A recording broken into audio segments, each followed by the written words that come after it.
What's going on, guys? We're live. Thank you for being here for episode 66 of The Scope. You'll notice that our wolf pack has shrunk by one. Blue couldn't make it this week, and we're deeply saddened. We're going to try to press on and do the best we can without him. It's gonna be, you need a tissue, Buff? I think I do. I do. I'm pretty upset, man, honestly. Yeah, we'll try to get through it. We'll try to keep the vibes up. It's going to be sad. But no, we have a good episode. We got a lot to talk about. Buff and I are probably going to have a knockdown drag out about DMZ. He's housing some sushi right now. I'm fixing to light the cigar. We're going to settle in and talk about video games. It's going to be fun. How are you doing? I'm jealous of the sushi, by the way, and I haven't had supper, so the post-workout glycogen replenishing going on right here. It was what we need. I just rolled in from the gym, got some sushi, got my protein shake over here too. So we're ready to go. We're gonna refill the glycogen storage. We're gonna talk about some hot topic DMZ stuff here, and you'll all probably be jealous of me and my sushi all the while. That's okay. It's okay. I'll try to get through it. The podcast listeners don't have to worry about that, lucky enough. That's the big win of the week last week. We actually had our highest download week last week on the podcast, like almost 80 downloads, somewhere around 78 downloads or something like that. Over on the podcast app. So really appreciate that, guys. Thank you so much for doing that. That's really cool and surprising, to say the least. But greatly appreciate it. How have the games been? I saw you streaming some DMZ, having some connectivity issues, just absolutely loving the game right there. I caught you in a good moment. Yeah, I don't know, man. I was a couple beers deep there. No, just a few. It was like maybe one. Yeah, I mean, overall though, games were really good. You get those really bad connectivity issues here and there, and like some hackers here and there, but overall, games were really good yesterday. So I can't complain. That's the main thing. Not all that can be said for XDefiant, but we'll get into that a little bit. We'll get into that a little bit as well. I actually made it to platinum in Rainbow Six again. You're out of control, Crash, because that game is difficult. I am a beacon of hope for all boomers out there that I'm a 36-year-old man that drinks bourbon and smokes cigars, and I made it to platinum in PC Rainbow Six Siege. That's impressive. It can be done. That is impressive. Don't give up on your dreams. You always drop the boomer line, blah blah blah, all that stuff. But like, you're a beast search and destroy player, and you're especially like a gunfight 2v2 and Siege. So like, you and I have played gunfight. And I was past my prime when we were playing for the gunfight days, but you were carrying me pretty heavy. So, and I watch you play Search a lot, so you definitely are far better than the average gamer, I would say. It's aim lab. It's got to be the aim lab. You know. So, don't give away your secrets, Crash. Come on. I know. Sorry, it's aim lab and my Cronus. Just kidding. Just kidding. We're gonna talk about that too, because there's some cheaters that are crying out there. They are sad, and I love it. The only thing I love more than edgelord tears in Search and Destroy when I beat them is when cheaters are crying on forums that their cheats don't work anymore. That makes me really happy when that stuff doesn't work. No, I think if you watched my streams, you could tell I'm not cheating. I have some incredibly potatoey moments from time to time, but Siege has been really fun. I'm a little bit sad because I think with rank 2.0, it doesn't mean as much as it used to when you hit platinum in Siege anymore, which is a little bit of a bummer. I did hit it in ranked 1.0 a couple times, but it's cool to have the platinum trophy. Like how it is now, you lose way less elo when you lose, and you gain more. So like if you just keep playing, you'll probably eventually start getting up to the higher ranks. Yeah, that's good. But it doesn't mean as much. But I've been playing well. I think I still have like a 1.2 KD this season in ranked, which is pretty good, in my opinion, in Siege. Because it's really hard. It's a really hard game, but I've been enjoying that. It's a very hard game, but it's rewarding and fun. So yeah. And then I played a decent amount of Caliber the other day, and I think I'm going to play some more of that tonight. Have you been seeing that Caliber around Twitter? Yeah, I used to play it maybe like a year or two ago. It was like right when Big Fry started covering it. I bought it and was playing it a lot. So yeah, it's a fun game. I'm glad it's having a little resurgence here right now. Yeah, the reason it is World War III is because they got rid of their launcher and put it on Steam. So all the files and stuff are straight on Steam. So you can just straight up, and it's free to play now. So you can just hop on Steam, get it, play it.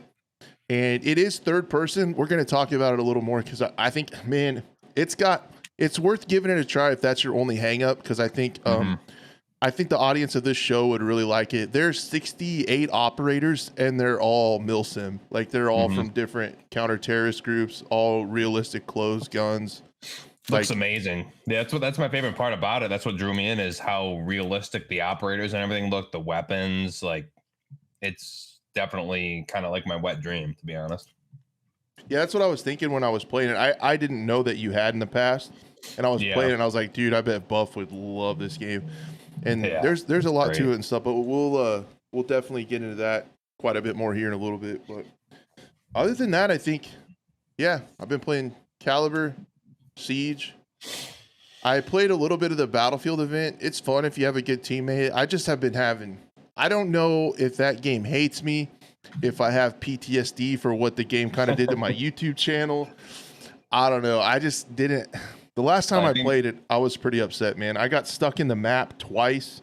There is something, if you enjoy Battlefield 2042, do not do what I did. There is a hit registration graph that you can put on your screen in the game HUD that shows how many times you shoot, how many times it counts on your screen, and it also shows how many server hits. So you can actually see whenever it doesn't hit. And it's Is that fun to look at? It's not. It's kind of bad. It's kind of bad. But yeah, like Teamer said, there is also a cheater that got exposed in Battlefield. I didn't have time. I'm kind of sad. I did everyone a disservice, but I didn't have time to look up all the stuff and get a good opinion on it. But there is Silk, a Battlefield creator, made a video about a suspected cheater, and it seems like on Twitter the general consensus is that this trash can is cheating and has cheated in the past in Battlefield 4.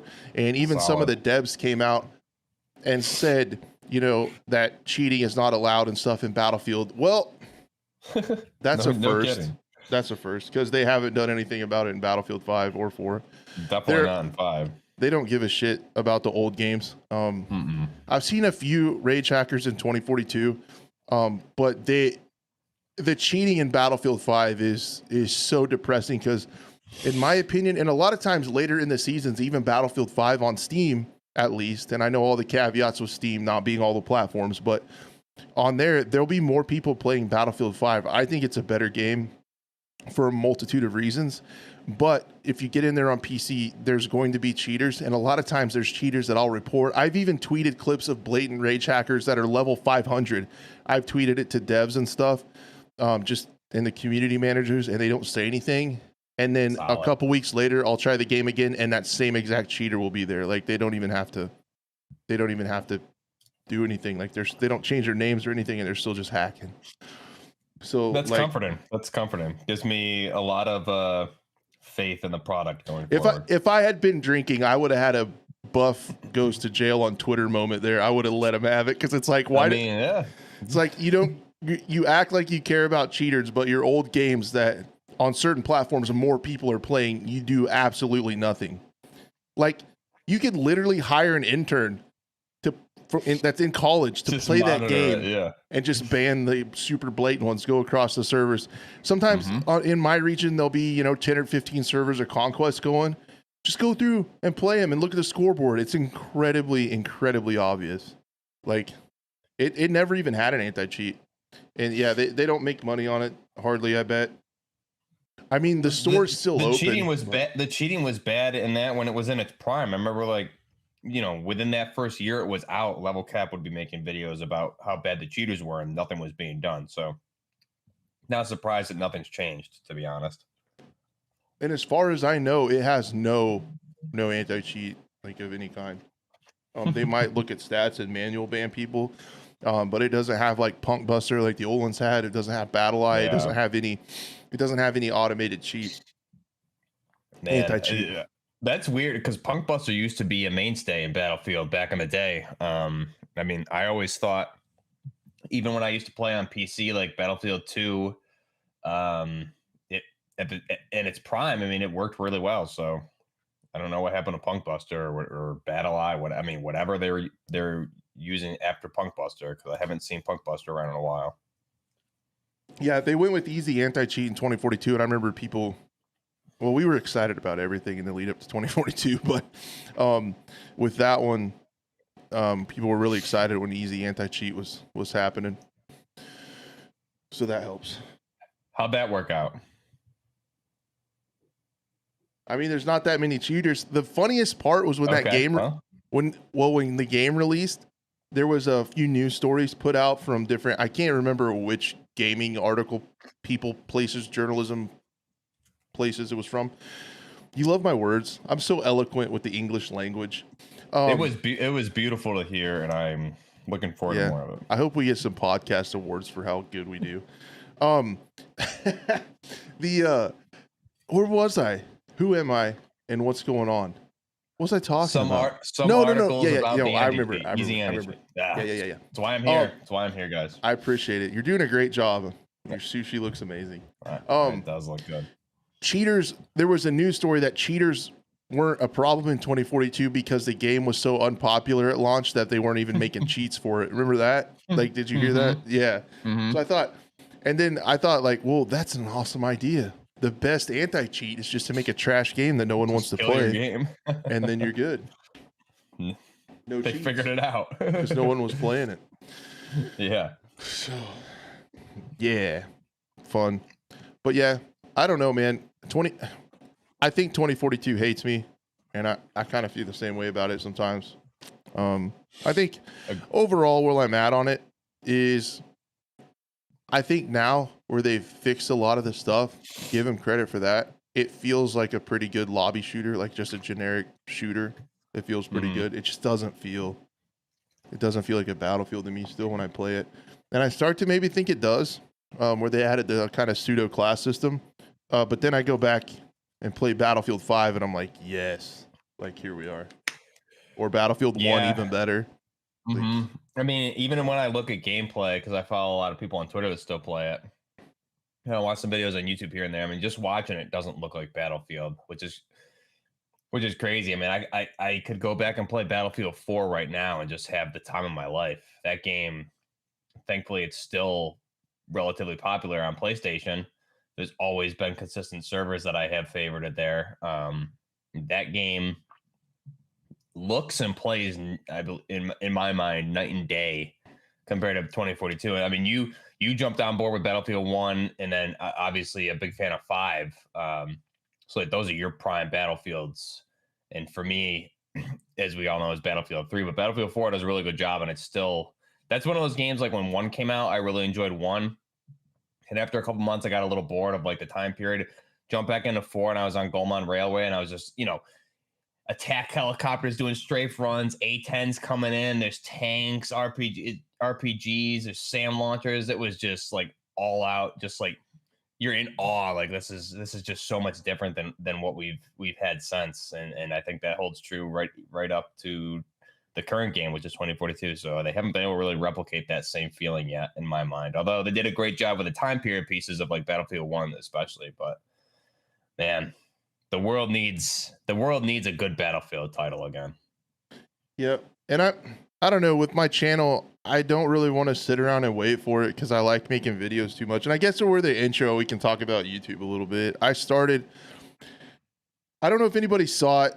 Not many did, but I started doing daily FPS news videos on my channel. Probably won't do them on Mondays since we do this show. But I just really enjoy making videos. So what I think I'm going to do for the foreseeable future and just kind of test it out I've kind of flexed my work schedule to where I start a couple hours early in the morning, and then get off a little earlier in the afternoon, and crank out a video and about stuff going on in the FPS world. I'm going to try to do that every day. So if you guys are interested, love for you to check it out. It's really killing my channel because how YouTube works is once you have an audience that you built, and most of mine was built with Battlefield 2042, when you put out a video, it tests your video on your normal audience. And if they like it and it's got a high click-through rate, they send it out to everybody else. Then it's good. But if your core audience isn't into it, it doesn't think it's a very good video, YouTube kind of just lets it sit and die. So that's what I'm running into. But I still am trying to make the best content I can. And I think the best thing for my channel would still be to try to cover news and play 2042 when I can stomach it. But I just wouldn't have fun, and I wouldn't be as passionate about the content. But I just love making videos. I love talking about news. I love doing this show, and these are kind of short versions of that. So I'm going to try to make it interesting, cover stuff from like Twitter drama, the stuff that Buff and I are about to have, all the controversy, cheaters, and just everything going on with FPS news, because I think there is enough to talk about. And I don't really want to tie myself to one game. It might kill my YouTube channel, but I'm going to do the best I can to make the coolest videos I can every day. So I think they look really clean. I got a whole new graphics package. It's called the Daily Reload. And I think it'd be cool if people made it part of their day. Just, meet on my channel in the evening. And if you guys are busy all day, see what's going on with FPS games. And I think it's good content, and I'm doing the best I can with it, and hope it works out. Definitely. That's my plug. That's good stuff. And like I said before we went live, I was like off the grid till like yesterday afternoon. When I got home, I went right to a live stream. So I'm gonna go back and check out those videos for sure. Yeah, I would love to know your opinion, everybody's opinion on them. Hit me up on Discord, Twitter, whatever. I would love to know what everybody thinks, because I want to make them better. So I would love to. Yeah. All right. Go check it out. Go check it out, guys. You ready to fight me? I'm ready. Bring it on, man. I'm always ready for Is it okay? So I have to check with the creator. Buff, is it okay if I play the VOD of your stream while we talk about DMZ? Yeah, if you're gonna pay me money for it. No. Okay, I'll pay you everything I make from this podcast. You can have all of it. All right. You don't need to ask me. Go for it. Oh, it's got the audio too. We should leave that going. Oh yeah, just don't get me on my beer rants. I'll play it earlier in the stream. All right, so yeah, DMZ Pay To Win. I'm seeing a lot of stuff about this. Just to tell you guys what's going on. I'm sure most of you know, a lot of people here from Buff's channel, probably a pretty big demographic of DMZ players. But what's going on is there are several bundles, just really quickly, that have DMZ bonus effects that you can buy in the store for however many COD points. Some of the blueprints have a quicker cooldown in your insurance slot. A lot of the players will give you another operator slot, so essentially increasing the size of your stash in a way. If you're using that op, they make their own character slot. And then they have bonus effects like 2-plate vests, UAV, self-res. I don't think the UAV ones and self-reses are out yet. They've been data mined. You can correct me if I'm wrong on that one. There's one more. Backpack, medium backpack. And you get those items if that slot is empty every single raid. So I think it's complete bullshit. It's not game breaking, but it pisses me off. And I think Buff might think it's okay. But where are you at? Let's get into it. Yeah, I mean, so for this one, I understand it's a hot topic. Yeah, everyone's saying it's pay to win. Personally, I think I'm just gonna be straight. I think the people that saying it's pay to win are the people that don't play DMZ or really have any skill whatsoever within that game mode. It's definitely, I feel attacked. it's pay for convenience is all it is. So for example, that ghost bundle that came out yesterday, I bought it. I bought that backpack bundle too because the operator skins are dope. I'm a big fan of some good drip, and I had to go for it. So I got a medium backpack for my one slot. You unlock additional operator slots with those, and I got the backpack with one operator slot, and I got the 2-plate with another operator slot. So see right there, I'm getting paid. Thank you, Crash. Appreciate it. Boom. You're welcome. But the thing is, people, and this is where I have the issue with this, is people saying pay to win. I can only get that medium backpack, and I can only get that 2 plate carrier with that specific operator and that specific skin on one active operator slot. So it's not like every one of my operators has a 2 plate carrier or has a medium backpack. That's not how it works. It's only that one specific ghost operator skin on that one specific active operator slot will have that. You can't duplicate those operators, so I can only have one ghost operator for all my operator slots. And if I'm not using that specific skin, I don't get the 2 plate carrier. So Good. It's really not pay to win. It's pay for convenience. I think medium backpacks are cool. 2 plate carriers are cool. Is it going to make a difference in PvP? No, not at all. I can go in right now solo and give me 5 minutes. I'll have a 3 plate and at least a medium backpack, and I can easily get myself I can easily get a self-res and probably a UAV too. And another thing I think people aren't really keeping in mind here is the new barter system. So if you look at and study the barter trades, and you just go around and collect a bunch of bandages and batteries and stuff, you can trade in for that stuff. And if you know what you're doing and where to go, spots on the map, you can collect all this stuff so quickly. It's not an issue. Is it going to make a difference in PvP? Like I said, no. Now, is that going to change when the UAVs come? Self-reses? It'll potentially give those players a little bit of an advantage. But in my mind, the good players are going to be able to overcome that 99% of the time. Like with the teams that I play with, like Justin, Man Ain't Nobody, Striking, some of those people, Jug, people that pop in to our games, I think our PvP skills are so down that none of that stuff really matters. And a 2 plate carrier against a full team isn't going to make any difference. I think it's mainly right now, it seems like it's more so for solo players so they don't die to the AI right off the bat. Especially if you're a player that knows the spawns. We can go after squads with full 3 plate carriers. So I just don't believe it's pay to win. It's pay for convenience. However people may feel about that is its own thing, but it's definitely not pay to win because you can get all that stuff in game, and if you know what you're doing in the game mode, you can get it all very, very quickly too. So that's kind of where I'm at overall. But if you have like specific examples or things like that you want to run by me, I mean, I'm very open to it. So you may change my mind for certain situations for sure. I think we're a shining example of how people should have conversations on the internet, just to let you know, because you can keep it civil and you can have an open mind. So my side of it is, I think, first off, I agree with you. I don't think it's straight pay to win. I think in this case, that is more of a term for like a slight advantage in the game. And it is, I pay for convenience. I totally get.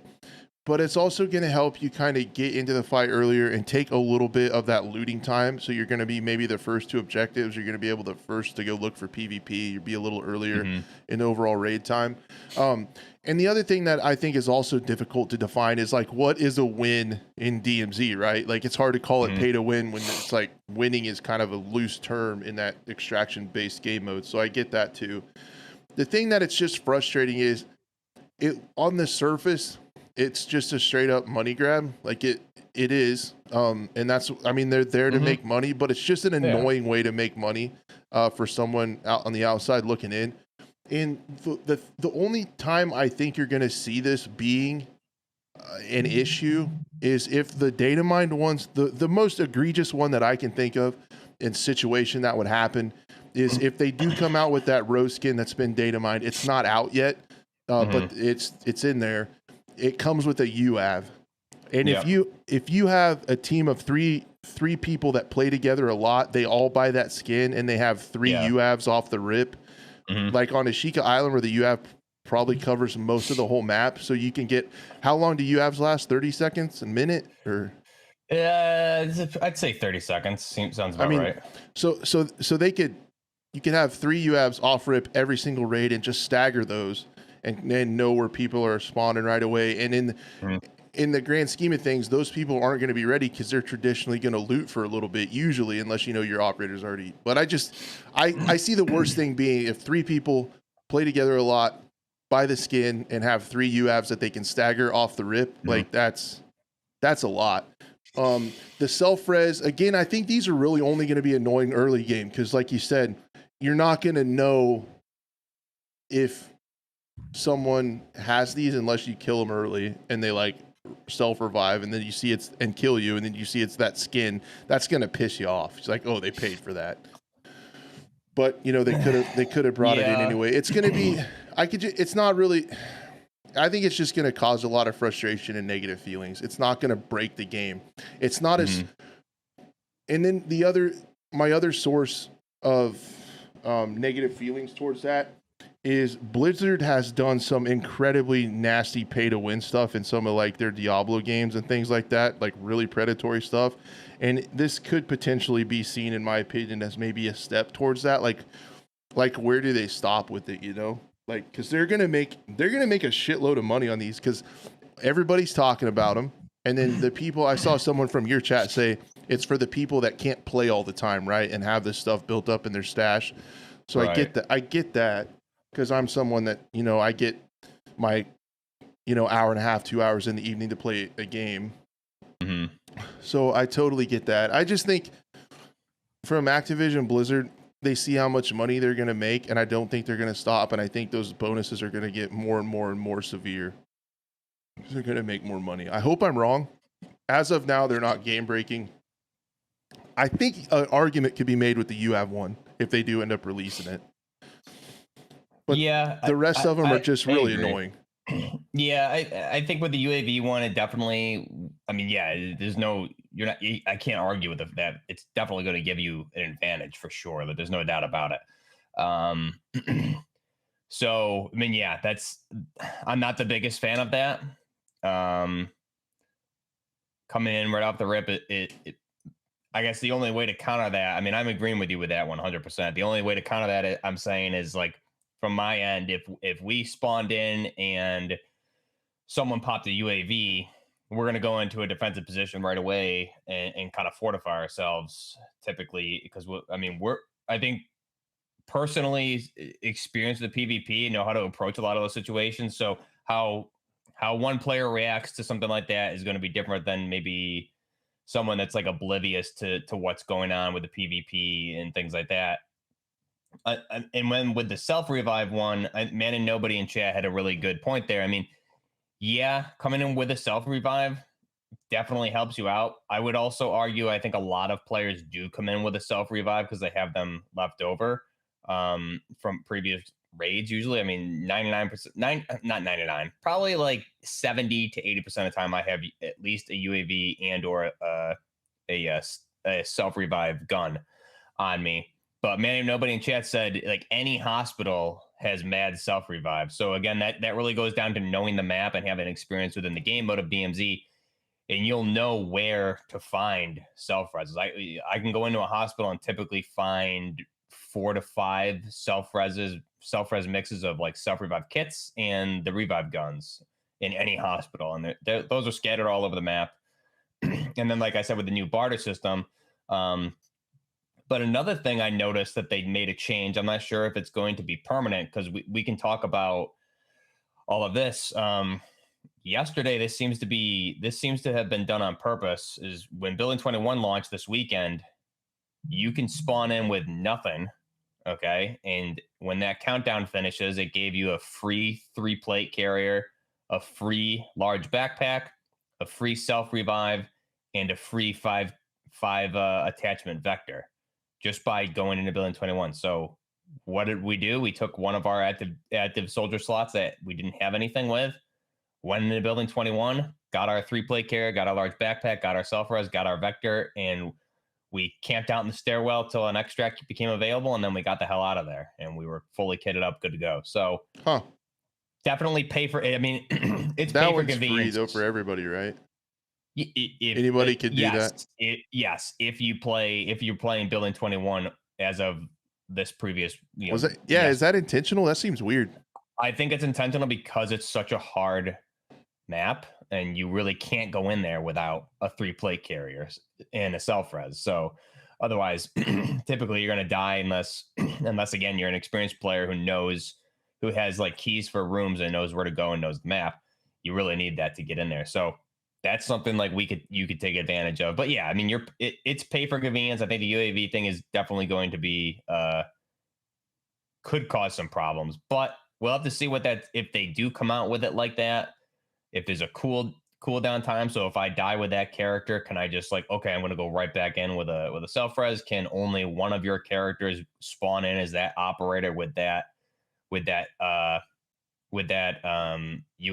We'll have to see what they do. I mean, data mined is one thing, but I wouldn't say we can say with 100% accuracy that that's what it's going to be, but I'm curious to see. I definitely don't like the sound of that UAV one. The ghost one was data mined, and it came out like they thought with the tempered vest. with the 2 plate carrier. Mm-hmm. Yeah, so it had the 2 plate carrier. It's in there. It's just gonna see if maybe Activision will walk it back when they see like a lot of people's opinions of it. I don't know, but it's gonna make a lot of money for them. We're gonna have to wait and see when it comes out and how it operates and things like that, and then if it changes the gameplay in any way. It's tough, man, because DMZ, like, you run into teams that know what they're doing, and there's just other players that are just completely oblivious. Like I ran a solo the night of this stream here later on Twitch, and just like easily killed the whole 3-man. So with the 20 round RM277. So there's a lot of things you can overcome being a skilled PvP player, I feel like, in this mode. But especially the other thing to keep in mind is the ghost vest. So like the ghost vest, right? If I'm somebody, if you're somebody that has that UAV in their whole team or whatever, what if my whole team has ghost vests? I can barter trade for that, I believe. So that's another thing to keep in mind too. Then no one will show up on it. So you could just use those and push teams if you know the spawns, no matter what. Yeah, true. I think overall there's a lot of counters, I think, but yeah, I mean, I agree with you with that one for sure. Yeah, but I don't want it to start to be counters where like, oh, everybody's buying this skin, so I got to buy this skin to counter their skin that they bought, and then they'll buy skin. It's just a buy skin. Instead of playing the game or choosing an operator in the game that everyone has access to, they're having to buy skins to compete, and that's where we're not wanting to get to. Like, if you have to buy a skin, like if you have to buy a skin to feel competitive, but I think as it's now, 99% of the time you're not going to notice it. It's just from the outside, it's annoying to me. It's annoying as fuck that's how they're going to make money instead of giving us content like maps and stuff for premium. Like, I would rather spend money on that than have pay for convenience skins. Like, it's just a microcosm or just a shiny example of how shitty game revenue is for AAA shooters anymore. Like, that's where we're at, right? Instead of giving us content for everybody, or giving us the option to buy content. Like, yeah, it's annoying. I agree with that. I do. Yeah, but I get what you're saying. I feel like you're not going to notice it most of the time. The vast majority of your raids are not going to notice with it, and they're going to get. And then for someone like me that thinks it's shitty, they're going to get away with it because people are going to keep playing because they're not going to notice it. I just think there could be extreme examples of, like, just taking, for example, that potential you have one. If you get rolled up on in like the first 30 seconds of a raid and killed through a wall, or people, pre-firing you because they know where you are because of you have, and then you see in the kill cam, it's all that skin, you're going to be like, that's going to piss you off. But it's going to take an extreme case like that for you to even notice it. So I don't think it's going to affect a lot of people's gameplay. Yeah, I mean, you're right, and I think the only way I would notice it is if it's like UAV, enemy UAV, enemy UAV, enemy UAV, like right off the bat. And then you get killed by that rose skin, you're like, wow. Yeah, cool. Then you'll see me pretty happy. But I think the other like the counter to that though is also like that team will push you if they have the UAV, but you should still know they're coming or close, because if you're smart, you'll leave the area or get to a fortified position and not kill any of the AI and let the AI give away that team's position when they push in. And then you take advantage of that, right? So I mean, there's a lot of like IQ type plays to counter a lot of this, I feel. But yeah, I mean, that will clearly give other players an advantage for sure. It's just how do you as a player counter those situations? And that's something, like you said, you'll never know the other team has that bundle unless you see the skin and happen to know off right away that that's what it is. But at that point, it's going to be too late usually. So you need to just keep in mind like player tactics in the beginning. So definitely gives you an advantage. It's convenient, but is it game breaking? I would say no. I mean, I think a lot of us who play it, we know all the spawns, so I can spawn in and push a team right away. Plus, with like the spotter scope, I can see you coming from across the map anyways. So it's not like we're getting snuck up on in any time. That spotter scope, you can see anybody on the map if they're in line of sight. No matter I noticed you using that a lot. That was interesting to me. No one, you can clearly identify a player from an AI, and I can see you anywhere on the map, even if it's like on the other side of the map. If I have clear line of sight, you will come up on the thermal and I will know you're a player. Even sometimes it'll spot you through objects. Like if there's trees in the way or something like that, it'll automatically spot you and I'll know there's 3 players on the train behind this tree that I can't even see right now. So that's pretty crazy. There's definitely counters to it, but yeah, I understand it's very clickbaity for people to say it's pay to win. It's, in my opinion, pay for convenience. Can it get annoying? 100%. I think there will be some annoyances to it. Yeah, it is what it is. Like you said, the name of the game is making money, so they're gonna do it. And I guarantee you, those bundles so far have sold a lot, and that Rose one's gonna sell a lot too. Yeah, I think it's pay to win in like maybe my traditional sense of the term. To me, pay to win doesn't mean if you buy it, you're automatically going to win. I just feel like it's pay for an advantage. And that's kind of the traditional definition of pay to win. Because a lot of those actual pay to win games, like they did with that Diablo, that mobile Diablo game where people were dropping thousands of dollars for gems to make their character super strong. They could still technically get beat. They could still technically get beat by a like a non-paying player, like a free-to-play grinder, but it wasn't likely. So that's where I'm at. It's not there yet, but it's like a gateway drug for Blizzard or for Activision. I feel like that when they see how much money they're going to make, and there could be more of that. And that's just going to be, I hope. So the battle pass, and then every time I'm also sick of every single season there's a new battle pass. The weapons on the battle pass are really, really strong. And then after that's over, the next season they nerf those like almost every time because they want people to buy the battle pass or buy tier skips to get it quicker.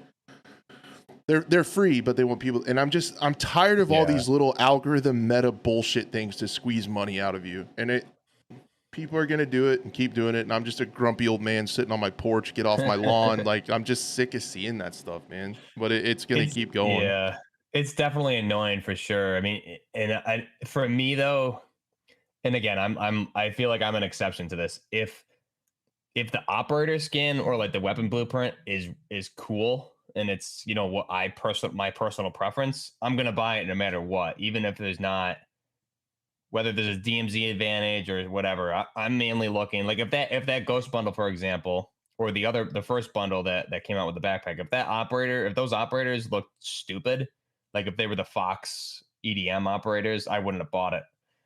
Yeah, and I'm definitely not buying the UAV one because I don't like that rose skin or anything. So that's me. That's just me though, right? And that's how I wish it would stay. Aren't going to be like that. That's how I wish it would stay, and that's how it was for a long time. I was always like, man, those skins are expensive. Like, I'm not buying that. But like, if you're keeping your microtransactions as cosmetic only, how can you have a problem with that? Unless it was like the rose skin in Warzone 1 where you couldn't see it inside buildings. But like traditionally, in the sense of how it's supposed to work, if your cosmetics or if your microtransactions post launch is just cosmetics only, how can anyone have a problem with that? But now we're starting to get Right. away from that with these DMZ bonuses. And is it going to continue to be UAVs? Is it going to start to be a multiplayer bonus? Like start with your perks a little faster than everybody else? Like, is it going to keep going into this shittier part of, you know, pay for an advantage? And I hope not. It could.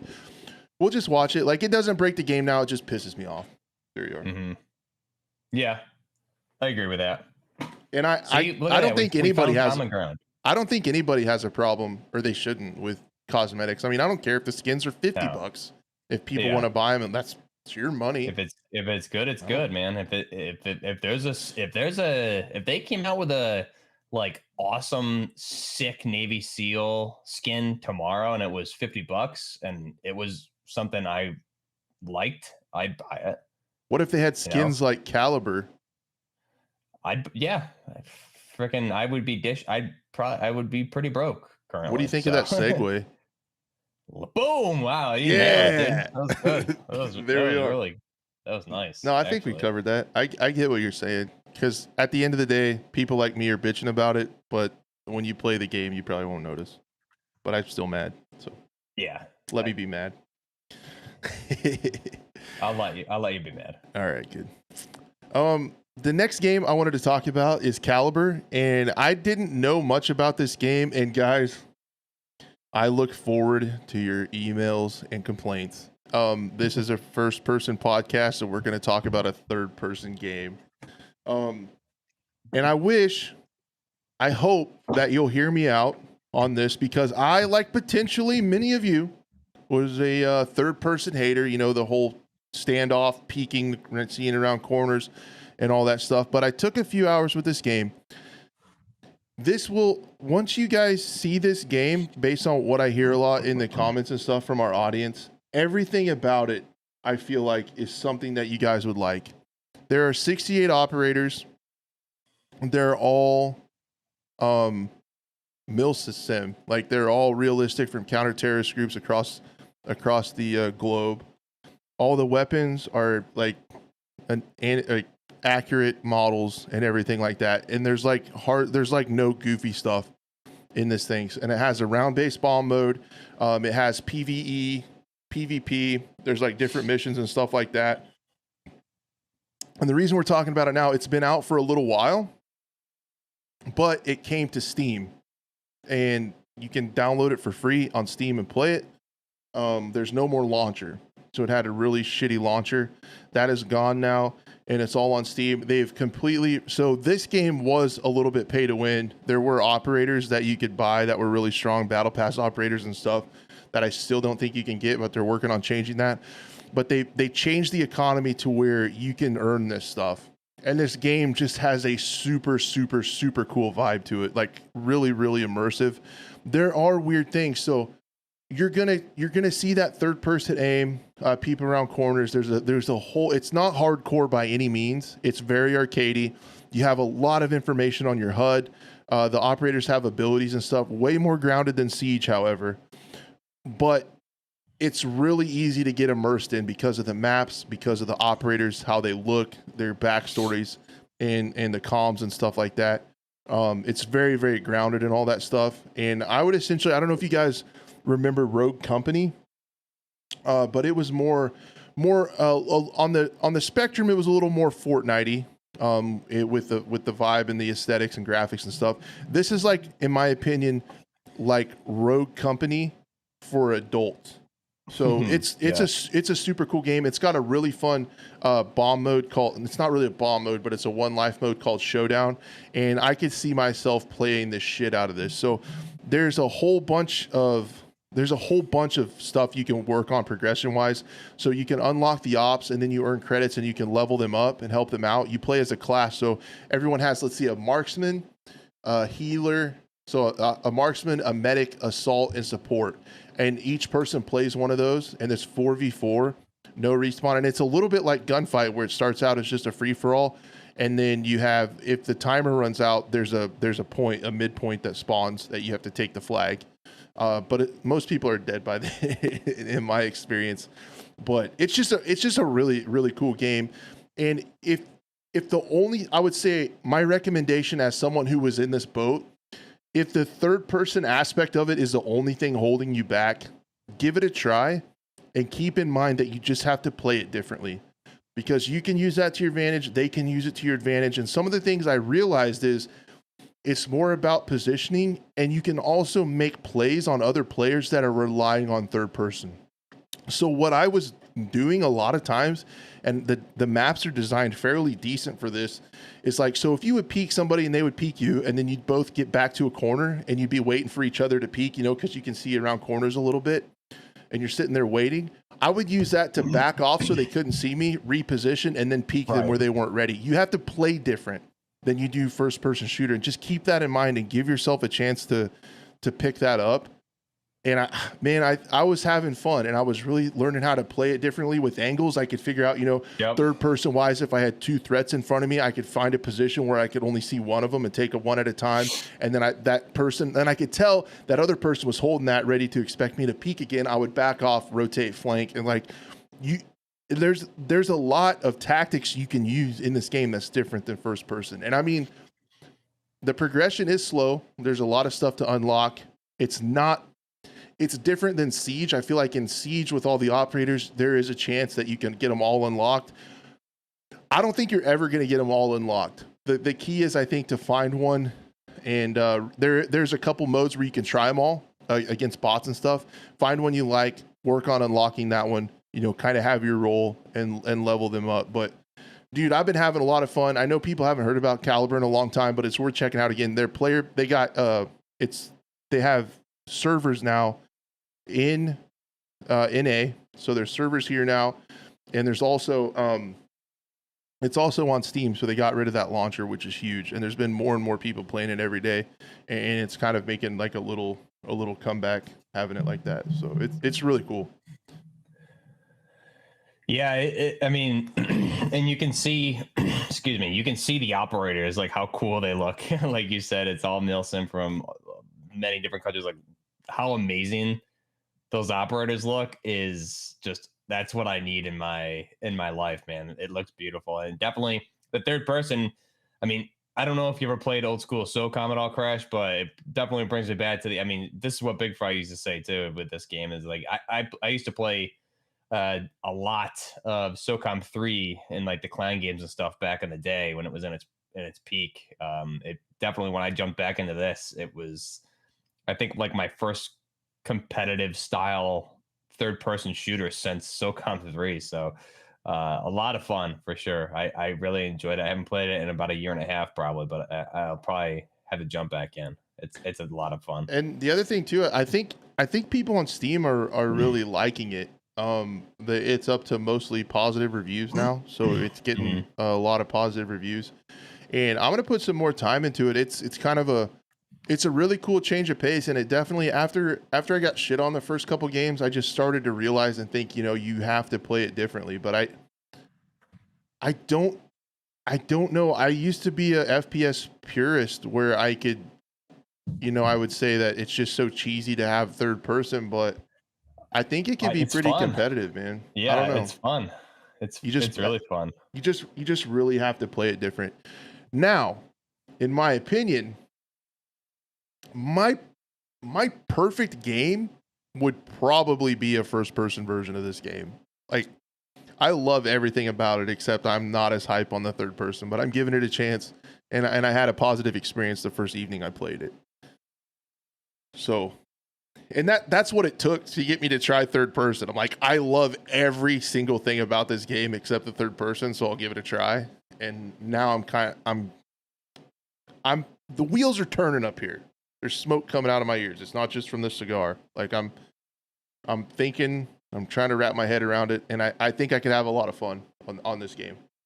And for some reason, as someone who plays a lot of competitive type modes and games, it doesn't feel as competitive to me in third person. That could be kind of a shitty thing to say, but it's kind of fun to relax on, and you still get some tension in those one life modes and those round based modes and stuff. Yeah. I don't know. I was really pleasantly surprised, and it's the first game in a minute that I'm really excited to play more of. Yeah, like it's a really fun game. I only played a couple of the modes, so I'm not sure like what kind of competitive style modes they do have. I know they have a few, but I mean, this is the kind of game I can just goof around and look at the operators, and I don't even need to play it. Just let me look at the operators and the guns, and just kind of like goof around in the menus there, and I'll just be in my glory. It looks really good. I want to play. I want to play some more of this. Spoo, get this downloaded, man. Get it going. That also kind of like begs the question to me is like, I mean, look at the character modeling that they do here is just so good, right? I mean, it's crazy from what I can tell right now, especially just the what you're playing on the stream here. It's just doing the quick run through of all the operators there, that little quick peek that everyone can see. I mean, no other game that I can think of on the top of my head has this type of attention to detail with like real world operators ever. I mean, unless I'm wrong, but like this is, right available to you. This is it's they're doing something that no other game is doing in my mind. Somebody, if I'm wrong, somebody throw it in the chat. But this is, I think they found a nice little niche, right? The third person Yeah. competitive style shooter, and they're catering to, like you said, the adults who are into this type of stuff, and clearly there's an audience for that. So good for them. They found their own little niche there in the gaming industry, which you don't see many companies or titles take advantage of too often. So it's good to see. Yeah, and I think there's a case to be made there for, like you said, they found a niche, and potentially if this was first person, it might not have the following that it does. Maybe people would say, "Oh, just play Siege or just play Search and Destroy." So the mode that I like is the Showdown mode, and they're quick to get into because it's the first of 3 rounds, and they're pretty quick rounds. But essentially, I would say think 4v4 gunfight. So it starts out just TDM, like, and you kind of push each other and try to get kills. And then I can't remember how long the timer is, but once the timer runs out, there's 3 possible positions that a flag will spawn, and then you have to take the flag. So that's how, if you haven't sorted out your business by the time the clock runs out, then you got to go take an objective and either take the objective or kill the other team trying to get to the objective. So that's my favorite mode. But there's a lot of modes. There's different missions that you run that have kind of stories to them, like PvE stuff. And there's a couple different PvP modes. There is also a ranked. It's really hard to get into the ranked mode, though. I'm worried about the kind of players in there, because you have to unlock. The game's been around a while too, so yeah, and you have to get to a pretty high level, and you also have to have, because there's a pick and ban system in there now, like Siege, where you can ban operators. So to play it, you have to have at least 2 operators on each class unlocked. So right, and that takes a while. I got 1 operator done when I did the prologue mission. I picked an assault operator, and I played. Oh, there's a lot of challenges in there now too. There's like Steam events and different challenges and stuff you can do to get the in-game currency. I played probably 4 hours the other night, and I just now got enough currency to unlock another operator. But then once you unlock those, you use currency on like a skill tree to like level them up. So yeah, dude, I don't know, man. I'm gonna put some more time into it. And I get the third person is different, but where it's at right now, if that's the only thing holding you back is that it's third person, just fucking try it, man. It's free. Like, you get used to it quick. You get used to it really quick. You learn quick, like what not to do, like right. Because you do have to play it different, but I'm actually enjoying that process of learning a different play style and like how to use the third person, because I really think a lot of players, like I'm telling you, once you have that first peek and you kind of know where each other are and you just have that standoff, a lot of people will hold that for a really long time, and you can use your angles and back off that where they can't see you and move and just destroy them while they're standing there. Like, yeah. So I've made a lot of plays like that and then you feel like, yeah, I'm smarter than you. Like it makes you feel good too. So it's cool, man. And the good thing is you get to look, because it's third person, you get to look at your really cool drip of your operator the whole time, and the gun, like the backpacks, it looks amazing. So that's the other plus side of third person. I know you and I kind of go back and forth around like operator skins in first person, but here you get to see it. So I mean, it's worth it. That's one of the things like I've thought it's kind of silly, and I've said this on the show before. It's kind of silly to spend a lot of money on a skin unless it's a cowboy hat. To spend a lot of money on a skin that you can't see. Well, in this one, you can see him. You can see it. There's different. Yeah. Most of the time, what they did with cosmetics is really cool too.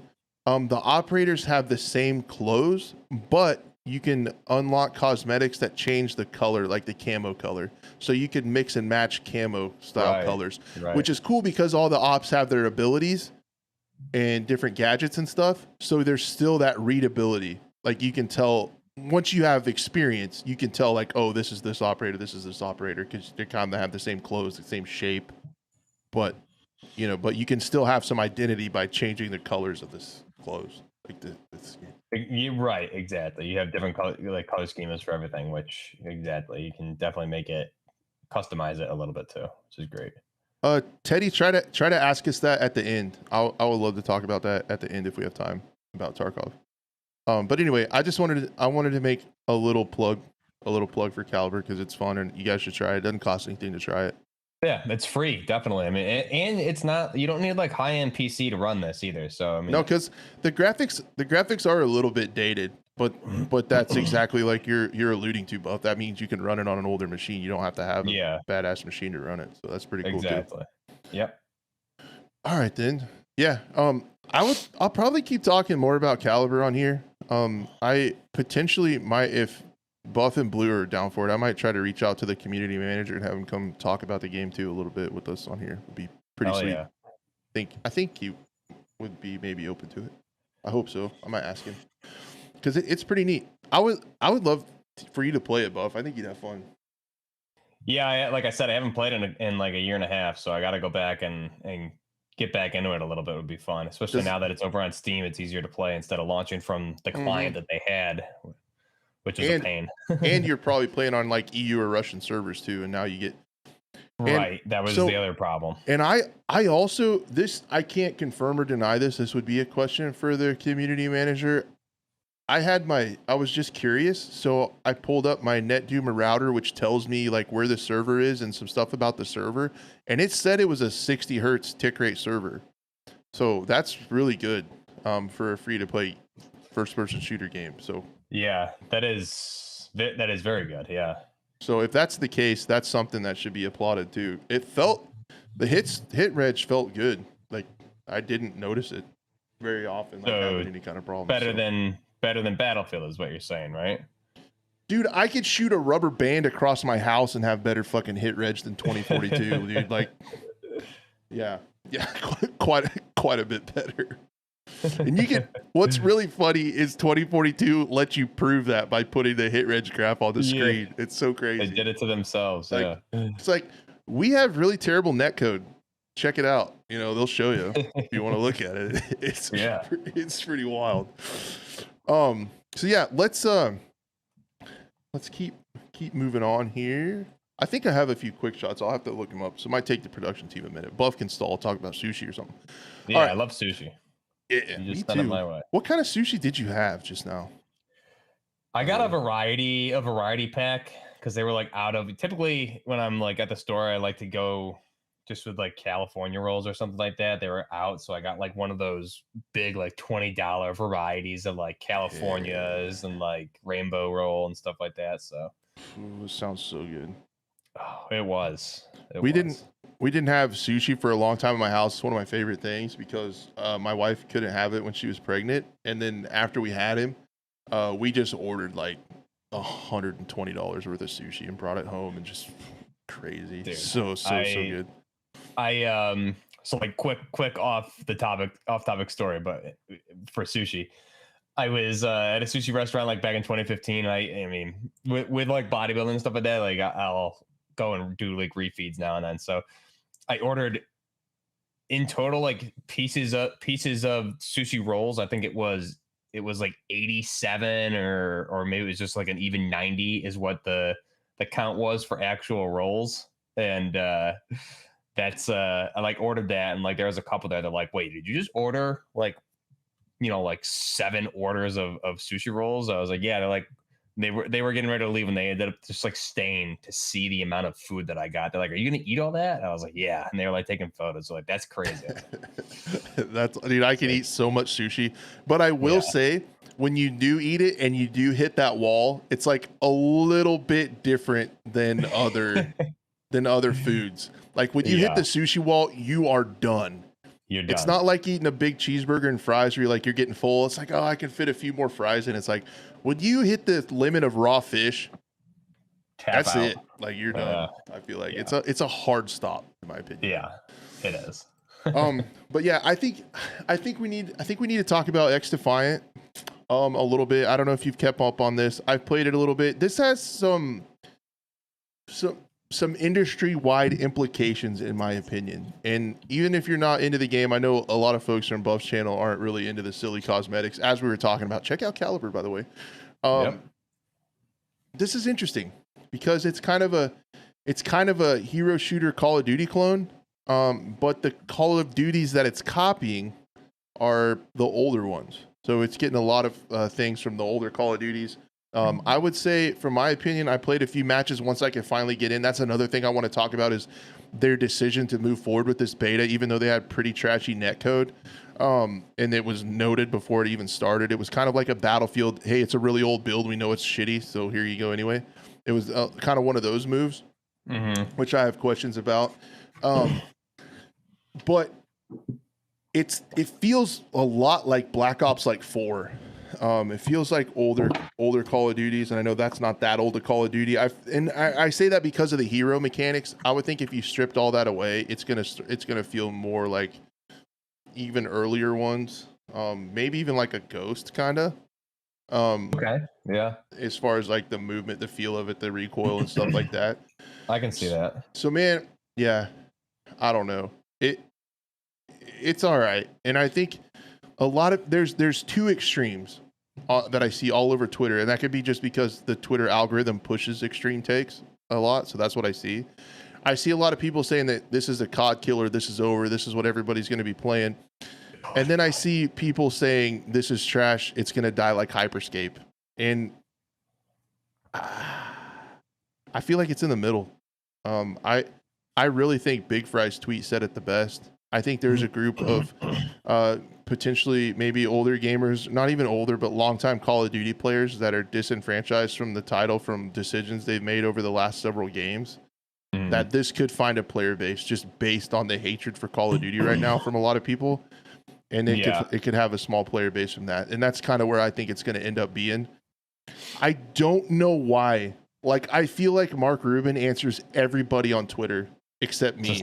Just not you, huh? Because, dude, they were talking about modes again, and somebody said, like, Rainbow Six is still around. This game is going to be around for a long time. And Mark Rubin said, exactly. And I said, but Rainbow Six is a round-based one-life mode, as is popular games you might have heard of, like CSGO and Valorant. Like, all the multiplayer shooter large games have these competitive modes. Please add one. I hope the team is looking into that. Nothing. And I think, because that, for me, it's like, dude, I'm over it. Like, and Shroud said this exact thing. I saw this on a tweet too. Shroud said this exact thing, and I'm like, put it on a t-shirt. He said, I'm really tired of the spawn in, get a couple kills, die. Spawn in, get a couple kills, die. Spawn in, and it's just over and over. And these objective modes are similar to like Overwatch, is like a payload mode. I don't know if you remember the payload game mode. It was in like Black Ops 3 and a couple of the later CODs where you're next to the payload and it moves. It's like an escort mode. That's the main. Oh, you don't remember that? It was in. Nope. I don't remember if they had one. They had one. I know they had it a lot in Black Ops 3, and I think your favorite game, Infinite Warfare. So you should have played it a lot in Infinite Warfare. Yeah, those are two games I've sunk a lot of hours into. Yeah, I know you did. It's over there with your Fortnite channel. I know that. Yeah. But you can find the archives on there. But yeah, so essentially it's like Overwatch, where there's a payload that has a set route, and when you're standing close to it, it moves, and the other team's trying to kill you and keep you from moving it. And with those types of game modes where you don't have like a team, it's like you just have to like you just like have to run at it. It's like a meat grinder. Like, you know, you're going to die. You just take a couple with you. Then you spawn and then you run across the map and you do it again. Then you spawn and you run across the map and you do it again. And you spawn and run across the map. You get what I'm saying? Yeah, So right. it just doesn't hit with me, man. And the other thing that my biggest question was, and I want your take on this, is so before it went live, and this thing was marred with connection issues. I couldn't even play it the first 2 days. Like, I couldn't log in. It wouldn't let me log in because their servers were messed up, which is a whole nother fucking thing that pisses me off. So, because I don't understand how you can have login issues with a closed beta where you have an exact number to be expected.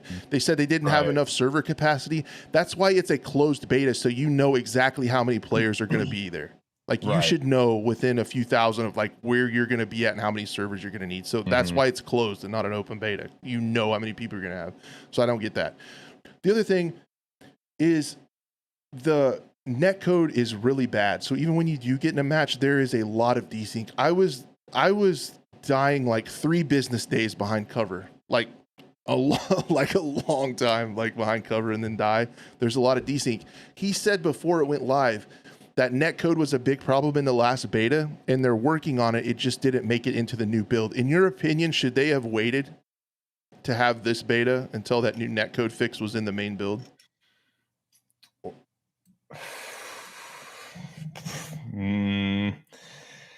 I don't know. I mean, maybe, but I guess what was the, you know, I think the only they can answer that question is like, what was their goal of the beta? Was it, what were they trying to get out of that? Was it introduce players to the game, have a good experience? In which case, yes. Otherwise, if it was a beta for like collecting back end data or something, but I mean, regardless, I feel like you still want the player base to have the best overall experience, right? So probably should have waited then. I think so, because this is a very smoky cigar. That's what they're for, right? It is. This game has already had to make a comeback based on revealing this as a skater punk Tom Clancy title. They're already starting from like digging out of a hole that they created. And then it's like, now you're having, and this is, keep in mind, the other caveat to this decision is that this game is the first one that's not under NDA that you're going to see widespread gameplay from. Yeah. So like all the gameplay that's not under NDA now that you're showing has this known netcode problem. So I feel like that's another, albeit a lot smaller, that's another hole you're putting yourself in, to have the first impression be this first person shooter with shitty shooting. Yeah, it's not a good first impression. I mean, because then, I mean, first impressions are huge, right? So you're right. Why would you want? Because now that's going to be the talk, is the game sucks. When and they just needed to probably wait a little bit and do a patch. It's just with the modes, and I think and I wish there would be a competitor to Call of Duty, but I don't think this is going to do it, because even though they're trying to cash in on some of that nostalgia and bring some of the mechanics that Call of Duty players like there's some cool stuff here, like no skill-based matchmaking, lobbies, sticking together. There's no skill-based matchmaking in the casual modes, incredibly light. There's some other things that they brought back to be like the older Call of Duties. I can't remember all the things, but Mark Rubin has said all the right things. So it has that. It's just frustrating that you get it that far, but don't take it across the finish line by making good decisions about releasing gameplay and stuff. It's just frustrating. Especially I wish with how like vocal he's been. He's always been. It seems like he's been saying all the right things. So yeah, that's a good point. And then you handicap it with terrible netcode, Yeah, it's almost like they kind of like shot themselves in the foot there, huh? And then from like a wide top down view. The other thing that's cool is there's a shitload of maps. I love that. That is good. But the other thing from a top down view is like they're trying to be like the older Call of Duties, but that means there's nothing unique about this game. It feels really played out. And that would be okay if it was executed incredibly well. If that was executed really well, I could see it having its own merit. But I think I have to agree with Big Fry that the audience and people that are going to play this game are people that are really tired of Call of Duty. And I this is I like agree Call of with Duty. that too. I was just thinking the same thing as you were saying that, because we're watching the gameplay here in the background. It looks just like you said in the beginning, like one of those faster moving, older Call of Duties. So I mean, it should. And I know they consulted like some exclusive Ace and some other like Call of Duty Aches has content been big creators. into it. Yeah. So I think that tweet that Big Fry said is almost like 100% exactly what this game. That's probably their target. That's probably their target audience. I mean, look at everyone complaining on Twitter about it. They just want fast, twitchy movements again. So this should be just for them then, right? So maybe that's the player base that they're targeting all along. But Yep. they probably should, you don't want to have a bad first experience for those players that you're trying to bring on. So.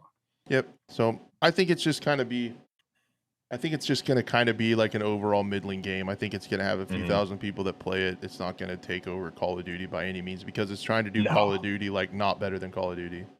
Right. They could have played off those older mechanics and took mechanics from older games that are inherently better and made it better, but they just didn't. And yeah, I think not having a competitive, like a one life mode, is such a bummer, because I think the novelty of just having a respawn first person shooter arena generic game is over. Like, you got to do something different these days. No, I agree. And it's weird to me that they don't have, like, a lot of the games you would think, specifically this one, I'm surprised they haven't like touted their own what makes them unique, right? I'm surprised they haven't started, and maybe this is coming with part of the marketing strategy going forward, but they haven't like touted, this is what makes this game better than whatever. This is our unique mode. This is our unique thing. I not that I've been following it very closely, but that's not something I'm seeing yet. And if that's out there, then I'm wrong. But to your point, with like a competitive round-based mode, if that's something they had, you would think they would be advertising it pretty heavily. As like XDefiant does round-based modes better than anybody because blah blah blah. You know. Yep. So that's what I think. I think it's definitely causing waves, because there's a lot of people talking about it. But I think the modes are really holding it back and going to continue, because they're so played out. Those modes are so played out. Agreed. Yeah, that's my personal opinion, though. People might like them still. Yeah, I think a lot of people do. I mean, personally, I'm in the same boat as you. I really, the multiplayer for like COD, I don't really enjoy, because specifically that reason. It's just spawn, get a few kills, run around, die, blah blah blah. It can be fun, like those new night maps I was having a blast with, but I'm not. I agree with you and to Stroud's tweet. Just for those of us that kind of like grew up doing that, I typically always want some sort of objective or goal, not just like run around and die type thing. Yep. And he also said, what else did he? Mark Rubin said on Twitter, like they aren't like here to compete with COD for sure, but like they're not going to be like a COD killer or anything. They just want to be like a throwback to the players that don't, like Big Fry said, that aren't vibing with the way Call of Duty's gone lately. So it's frustrating, because I think it could cash in on so much more potential if they made a few different decisions. But that's just my opinion. I'm an idiot on YouTube, so it doesn't really matter what I think. But that's my opinion. That's why I have a podcast, so I can talk my opinion. Yeah. Exactly. Yeah. So, are you anything else, or are you ready for some quick shots? I am ready for yeah, I'm ready for that. Let's do it. All right. Yeah. First quick shot I wanted to talk about. So that was a little bit negative. I want to talk about something really, really positive. There is a new update out for the Road to Vostok demo. So this wasn't even supposed to happen as far as his auntie's roadmap. So this is like legit bonus content. So again, this solo developer is actually going above what he promised, and he did an update to the demo on Steam, so you guys can download the updated version of the demo on Steam and check it out. Added brand new weapon mechanics, So the arms and the animations all look way better. The recoil has been reworked. There's new water mechanics. There's snow now, so you can turn on snow. They're still working on the AI. There's a completely new looting system, and it still just looks fucking awesome, dude. Like I jumped into it and did one of my daily reload episodes on it, and it's just killing it, man. So I just wanted to let people know to go check that out and give feedback. He's really responsive to feedback too. I think you can kind of tweet that stuff out, comment on YouTube or whatever, but he reads all that stuff about your feedback. What I did was I reached out to him and said I thought it felt a little bit weird, something I should let you guys know. Two things. Once you spawn in and check out the guns and stuff and you pick them up, you have to tab and then equip them. And then when you want to put attachments on it, you hit X and it brings the gun up in like an inspect, and then you hotkey the attachments and it just switches through the attachments. So you hit 1 to do suppressor, cool. Like 4 to do a sight. And then you can also control scroll and change the rail position of your sight. Like it slides up and down the rail. That's awesome. That's a feature I've wanted to see for a while. Yeah, that's really cool. You can also do the left-handed shoulder. I talked a lot about that because I'm a real-life left-handed shooter, so that was really cool. That was trippy, actually, to see that on a screen because I think that was like the first time I'd ever seen that on a screen. So that was really trippy. But I just everybody should go check it out. And this game is going to probably be pretty cool because so far where we're at in the development of this, he's still looking at this fall to put out the actual demo 2. So this is like a demo 1.2, and demo 2 is going to be the first time we're going to actually see the gameplay loop where you drop in and you have different you try to get into Vostok, into the higher end places and the loot and the safe houses, and we're going to actually kind of get our first glimpse of that in the fall. And he's stuck true to everything so far, so there's no reason to not expect that to happen in the fall. So yeah, if you guys are looking for something to do, drop in and just check it out because I'm guessing he's going to leave the demo up until the next one. The last one was just stayed up. It just stays up so anyone can go check it out at any time. He had like 349,000 downloads on the first demo so far. So dude, this game's, I'm so excited for this. I mean, he's a single developer, and what he's doing with this game is stuff we haven't seen. You don't see this stuff in AAA shooters. What we're seeing here on screen specifically, and even some of the other features he's covered here. And again, he, like you said, he's very receptive to feedback. We've talked about things people have suggested here, and he's put it in the game. So yeah, I mean, he's a friend of the program. Yeah, we've had him on the show. Looking forward to talking to him again down the road. But I mean, just look at, if you guys, check him out on YouTube and check out, he does his developer diaries and stuff like that and goes through a lot of the changes for a lot of the different builds and what he's working on. I mean, look at the snow, the weather. It's just, this is amazing. So after this, I'm looking forward to see what he does with this. I can't wait to get my hands on it when it's, fully out there. And just, this is one of those ones, it's just going to be a lot of fun to play. And the man's in the chat too right now. Is he? All right. Yeah, good to see him. You can share feedback. You can share feedback in the chat right now. The other thing that I didn't get that made me feel really stupid was when you get into it, it's kind of set to where it's immersive because it kind of goes along with the inertia of the animations, but there's like a mouse smoothing. It feels like there's an acceleration, and me, like coming from more competitive games, I don't want that. I want raw mouse input.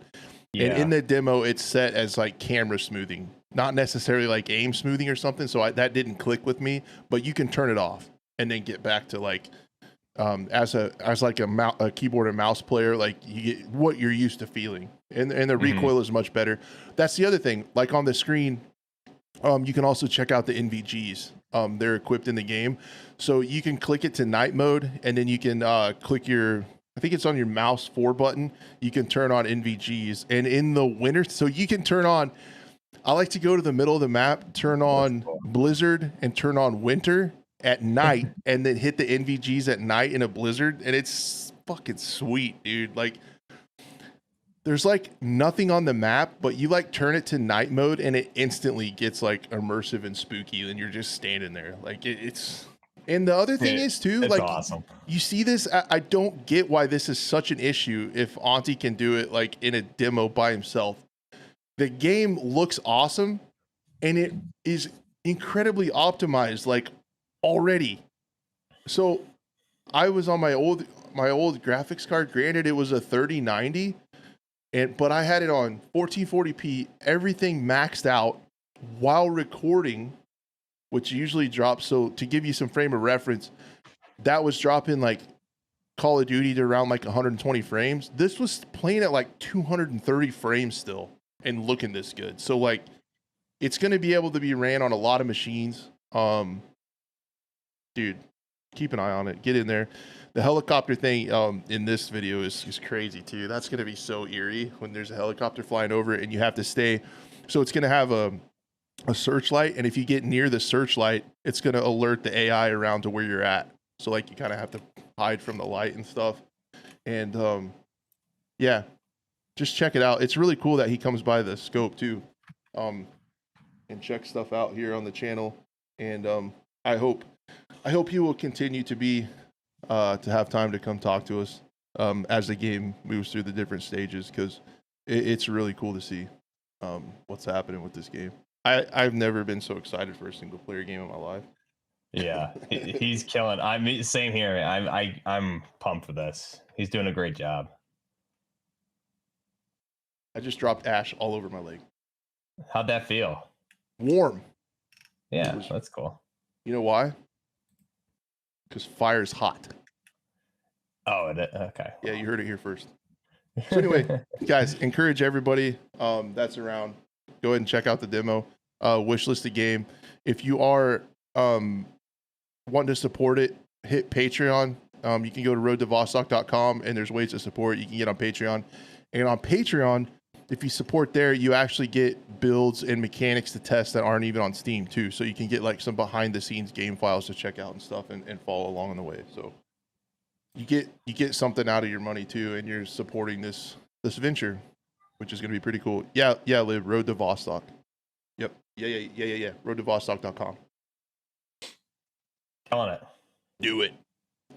So check out demo 1.2. That's probably not the version name, but that's what I'm calling it. But there's new stuff in there. What else did I want to talk about in the quick shots? Do you know? I had a list. Ooh. No. Do you want me to talk about sushi while the production team gets it? No, production team's good. Oh, okay. Mousetrap. So this is something in console Rainbow Six Siege that has been catching mouse and keyboard players that have been using Zims and stuff. And to be honest with you guys, it's pretty cool because it's actually working. Where's my mouse? Don't worry, found it. I'm a pro player. Yeah. So, and you guys may have noticed like the trend with other games being able to catch these. It happens in Call of Duty where they're catching and cracking down on emulating devices. They just released this for Rainbow Six Siege, and then the people that make the Cronus or the Zim device, whatever it's called, to emulate a controller while using a mouse and keyboard that people were cheating with on console. It was really rampant in Rainbow Six Siege. Rainbow Six on console is incredibly fun. The fun is quickly gone when you're playing on a controller with no aim assist and somebody's able to like click on your head instantly. So you can imagine how that would change the game quite a bit. But there was an example tweeted today. Oh, hopefully I can zoom in where some of you guys can read this. But essentially, there is a guy on their forums that's crying out, like they tried to update it to get around it, and it didn't work. And everybody on the Zim is complaining and crying. This guy say, even with the Zim, and quite high elo in ranked, I only have a KD of 0.8. So for me, the Zim has always been just a way to keep up and play with my friends. So this guy is crying, and in the forum, he's justifying why he's cheating. It's because I'm really bad and I need it just to keep up. Wow, I feel so bad for you. I think they make something called Viagra for that. I don't think that will help either. Oh, okay. I think he's too far gone. thinks he needs to cheat to just play. Even still, having a 0.8 KD against controller players is laughable. Goes on to say that it essentially doesn't work. He feels like that part of I love it, dude. I can almost hear the tears. He says it now feels like that part of my life has now been taken away from me. It doesn't, the new firmware for the device doesn't feel good to me, and it's too good for Ubisoft when set to low. Either way, it's unplayable for me right now. Honestly, not sure if the Zim Matrix can change that either. The software is also used there. I'm a bit perplexed right now. I know it's just a game, but as I said in the past, it was a good way to switch off from the stressful everyday life with work and 2 children to enjoy my evening with friends. I added that part, but he's crying. So that's awesome. And essentially what's going on here is this person has said to have fun in a game, they have to cheat. And apparently this dude really isn't that busy or tired because he's posting this at 4:11 a.m. So if you're that busy and don't have time to get better at video games, go to fucking bed. And then how it's actually supposed to work, pal, is if you're not good at the game and everybody's playing to the best of their ability on an approved input device and you play ranked, you'll be playing against other people in lower ranks that aren't that good either. And you'll have fun there and it works out. That's what the rank system is. So you can play competitive matches against people against your skill level. And no one's cheating. That's how it's supposed to work, dude. So maybe he'll be forced to figure that out. But this is just incredibly exciting news to see that Ubisoft has figured this out. And I kind of wonder, like tinfoil hat, if some of this technology isn't being shared across other devices, because there's a couple other games, including Call of Duty, that are cracking down on these devices. And apparently it's working there too. There's just a lot of people on the forums, on like the Zim forums, where the little PP club goes to hang out, that are crying about it not working. And I am absolutely thrilled. I love that.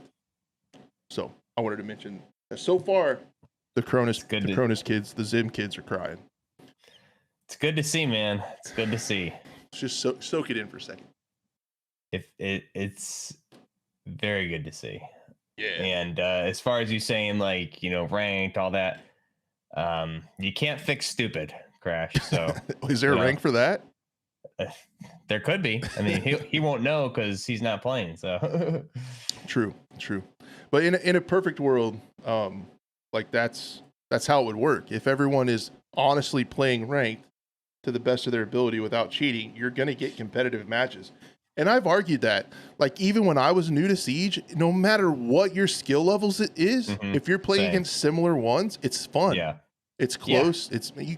And a lot of times, in my opinion, if I'm watching somebody stream and you'll see, like, I'll watch a good match where, you know, it went to double overtime and it's like they're copper ranked. And I'm like, oh shit, like they're way low ranked, but that was like, it's still fun to watch because it's competitive. So just play with a controller and you'll eventually get matched with people and have fun. Like that's why there's ranked. That's a great point. I mean, that's why, because to your point, I got into Siege really late too. And yeah, I was a noob playing with people at my skill level in ranked mode, and I had a blast and I learned, and you got better because you had to play against people your skill and a little bit better and move on up. So I think that's like an analogy for life, right? And if you get fake trophies, you're going to be that guy that gets a job and lied on your resume, and then you can't do shit and you get fired and you're a loser who has no friends, no money, no job. So don't cheat because you don't get anywhere in life and you're going to be a loser. If you cheat, you'll end up living in a cardboard box in an alley like that Nitro Loot guy that's getting caught in COD for cheating. So there you go. Exactly. That's a whole nother can of worms. And then the Battlefield guy, that Gemini dude or whatever, that's getting caught cheating from Silk, like, there's some cheaters going down right now, and it's good to see, man. It's good. It's good to really see. Good. Now, if only Raven could get their anti-cheat together and take care of some of the ones in the Call of Duty era there, that'd be good. But what if I told you? Hold our breath for that. What if I told you and I'm using quotes, the quote unquote pay to win skins were Raven's idea? Would that mean I won the argument? Would you get mad and then say I'm right, that they're bad? If it's Raven's idea? No, because that'd be a dirty tactic. if it were their idea, maybe they should try applying it to their own games. Would be my response. I'd be playing your emotions. Yeah, you would be. All right, let's talk a little bit about quickly Dead Island 2. So I got a couple things to pull up here. I'm not gonna play this for copyright reasons, but just so you guys should be aware, if like you're really excited, it's supposed to release in 4 days, so I don't know if this is worth checking out. But 30 minutes of Dead Island 2 gameplay footage has been leaked. So you guys, if you're really into it and can't wait, you guys can go check it out. I like zombie shooters sometimes, so I'll probably try to catch this game on sale. I'm not fired up enough about it to pay $60 for it. But it looks like it could be pretty fun. 30 minutes of gameplay features the beginning of the game where you're introduced to the characters. There was also 11 minutes that was dropped officially. This is just a little bit more of the story. So you can go over to Insider-Gaming, like Tom Henderson's website, and find some of that stuff. There also was the launch trailer was also released. So I'll see if I can pull that up. That's something that I feel like is okay to watch. But yeah, Dead Island 2 comes out in 4 days. Like what day does that make it? That makes it Friday? Is that Friday? If we're counting it, yeah. But dude, this game, I feel like people have been waiting on this game for an eternity. Like, been talking about Dead Island 2 I thought forever. it was out. I thought it was out already, man. I was watching.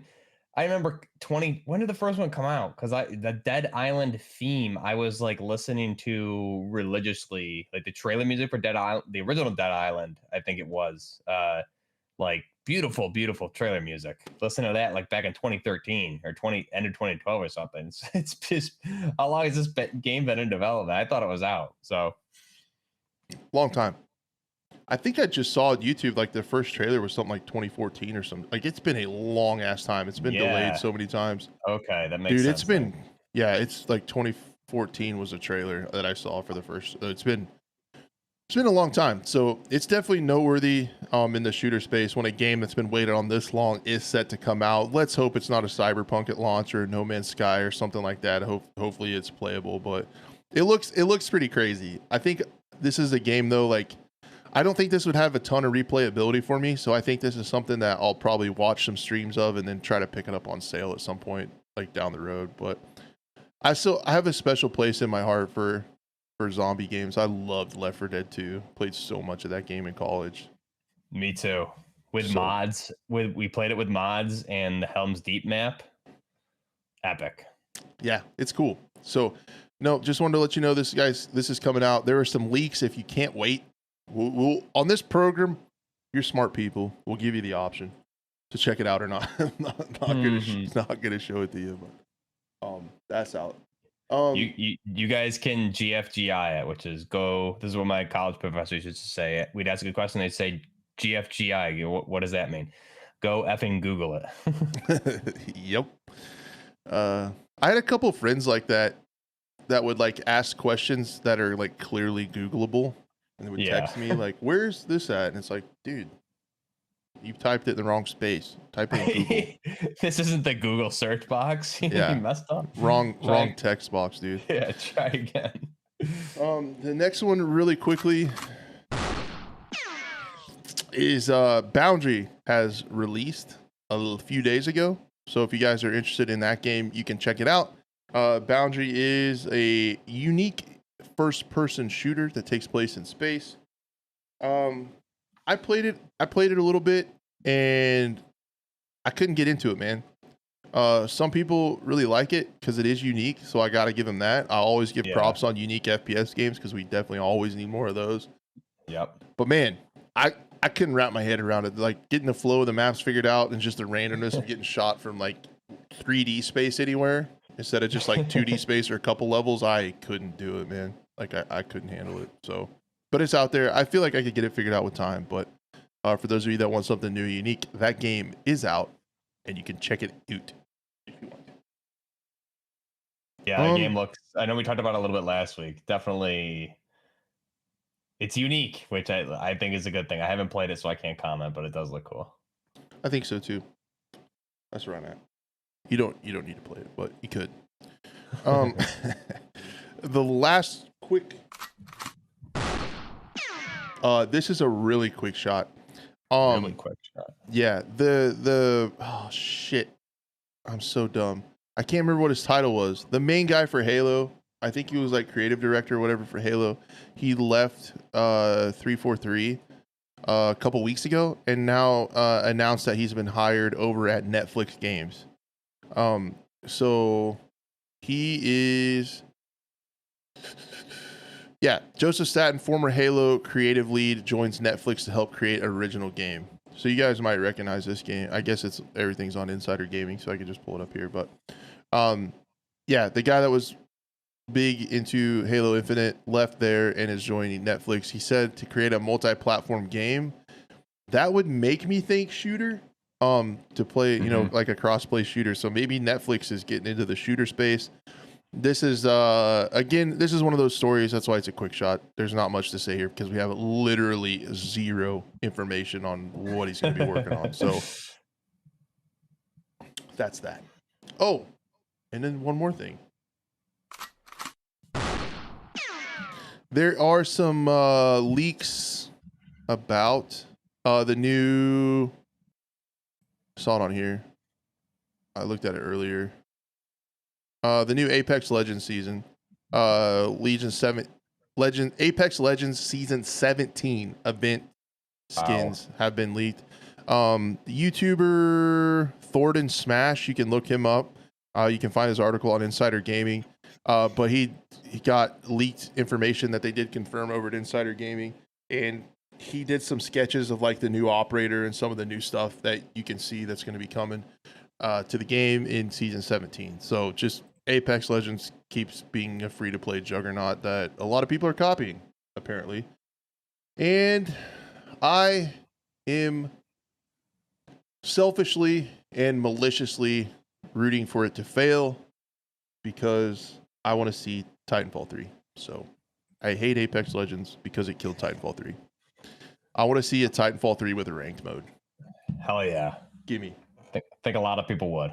And by the time there is going to be a new Titanfall, I'm going to be way too fucking old to play on that movement. So that's what's up. I think that's all I had. I think. Beautiful. We got through a lot of info. Yeah, we did indeed. Redbeard, we did not kill Blue. He could not make it tonight. So he will. Did we kill Blue? Is that what he asked? Yeah. Did you all kill him? No, not yet. We haven't yet.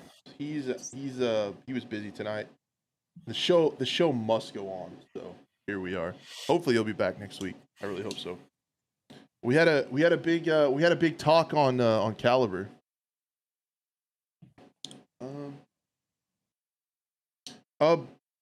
So I think I would have a little bit of time for Q&A, like just a couple. I can do it. I can do a few too. And I want to pick up on. I think Teddy had a question earlier on. I think it was like, do we think Tarkov is a realistic game or shooter? I think was the question. Am I right? Yeah, that was basically it. Yeah. So what needs to be better.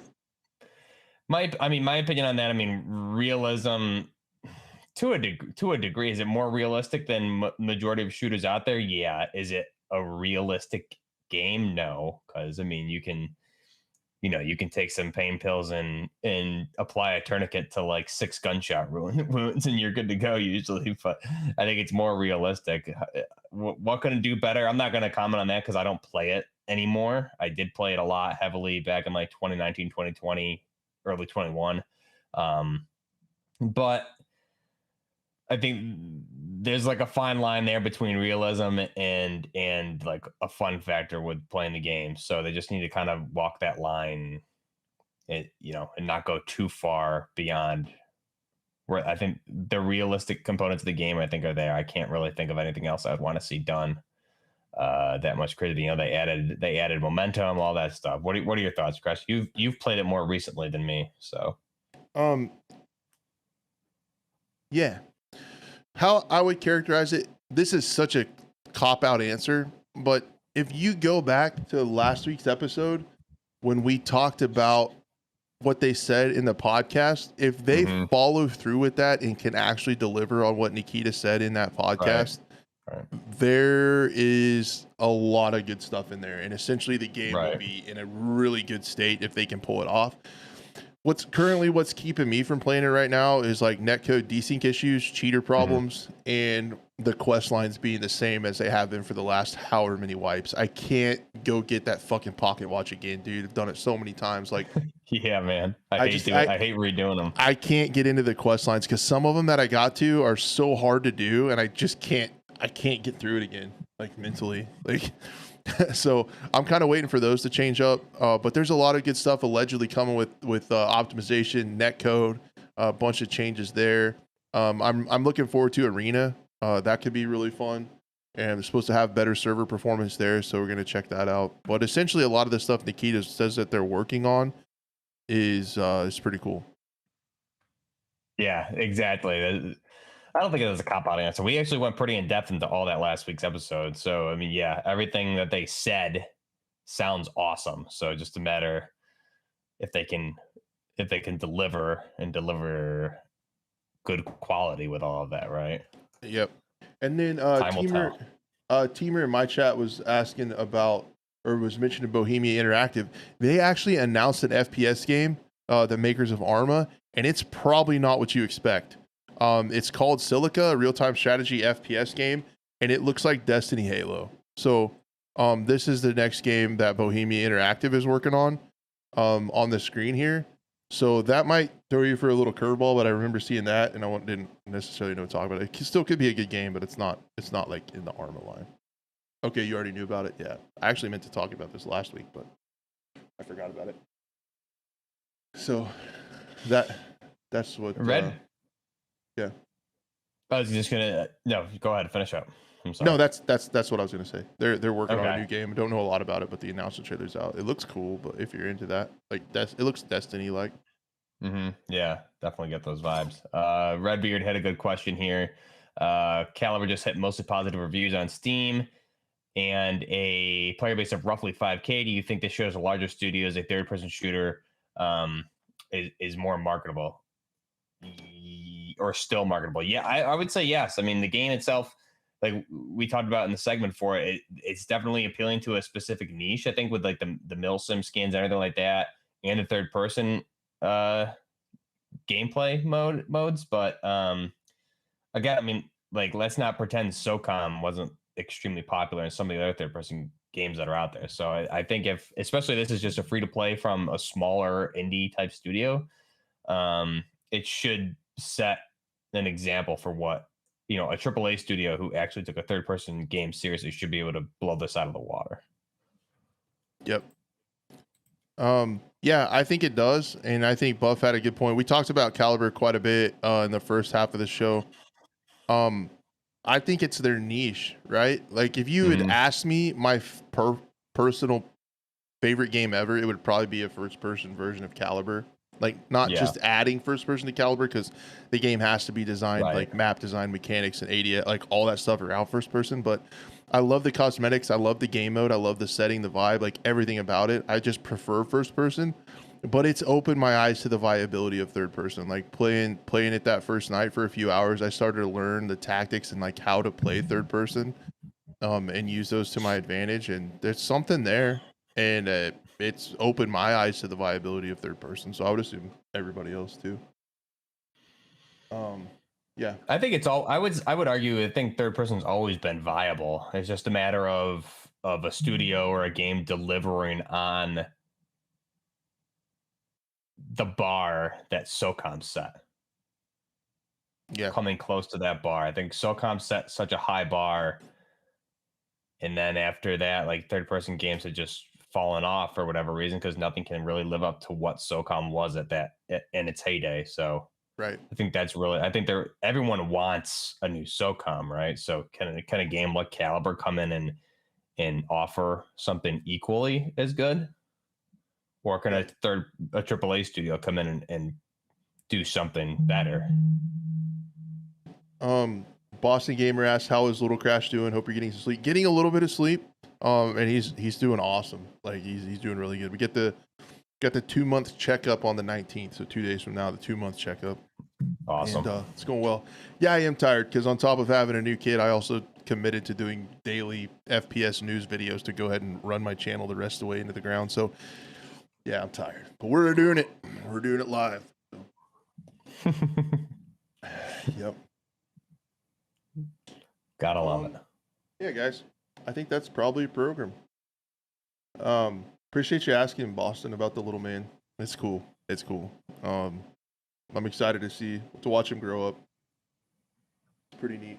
He also is growing a little bit too fast. Within 2 months, he's like noticeably a larger child, and that's weird. He's growing really fast. So it's gonna be a large human in a couple of years, probably. Might be. It'll be interesting to see. I'm assuming they're gonna measure him and stuff. Yeah, and see what's up with that. They should. Nice. I'm hoping to convince my buddy Ham Redbeard to play Caliber tonight here in about an hour over on Twitch. So if you guys are interested in seeing some more of that, twitch.tv/crash8, probably be live over there, checking out some Caliber, playing a little bit more of it. It's pretty neat. Yeah, and again, everybody, thank you guys so much for meeting us here. Like I said, like we say every week, if you want to support the program, just share it around with people. Bring somebody back with you next week. You know, we always say, be a friend, tell a friend. And that's about it. We had, like I said, last week was like the largest, like almost 80 downloads on the audio version, which blew my mind. Appreciate that so much. Thanks for sharing it around. If you're listening to it, thank you so much. I appreciate that. Means a lot. Yeah, we appreciate it for sure. Excited to see everybody next week. Maybe Buff will be back. Maybe. Not Buff, Blue. We just talked about no sleep. There's a prime example. Boom. There you go. I was like, yeah, I was planning on it, unless you don't want me to. I'd like to be back, man. Is that okay? So yeah. Yep. Trying to tell me something here, Crash? So nope. I'm not telling anybody anything. So all right. Guys have an awesome week. Again, I'm still gonna do my best to have daily news videos on this channel here. If you're watching on my YouTube channel, if you're interested in that kind of stuff, check it out. We'd love to have you there. Other than that, we will see you all right back here next week. Thanks, everyone. Bye. Have a good week.